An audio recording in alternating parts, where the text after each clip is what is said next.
Para sa ilang taong may pisikal na kapansanan, mas ligtas at kampante ang kanilang pakiramdam kapag may kasama sa bahay. Ngunit paano kung wala sila sa panahon ng baha?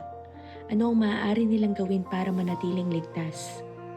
Sa episode na to, pagpokusan naman natin ang mga taong may pisikal na kapansanan at ang steps na maaari nilang gawin tuwing baha.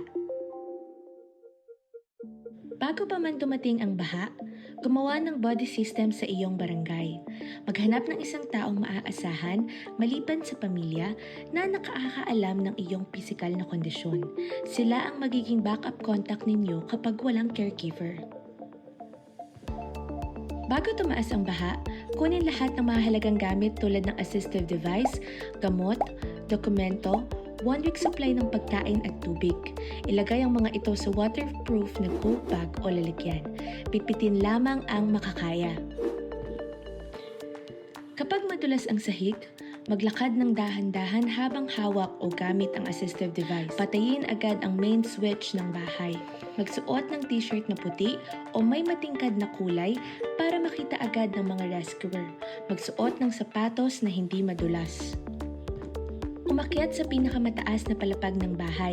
Kumapit lagi sa assistive device, barandilya o pader para hindi madulas. Kung walang second floor at hindi kayang maglakad o lumikas agad, umupo muna sa mga matitibay na gamit sa bahay tulad ng mesa, kama at sofa.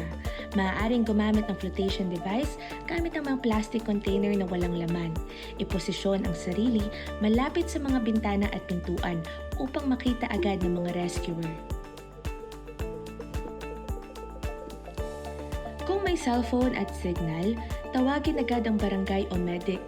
Tandaan ang MEAWW. Me, ang pangalan mo, emergency, ano ang iyong sitwasyon, address, saan ka nakatira, when, kailan ito nangyari, and who, ano ang iyong pisikal na kondisyon.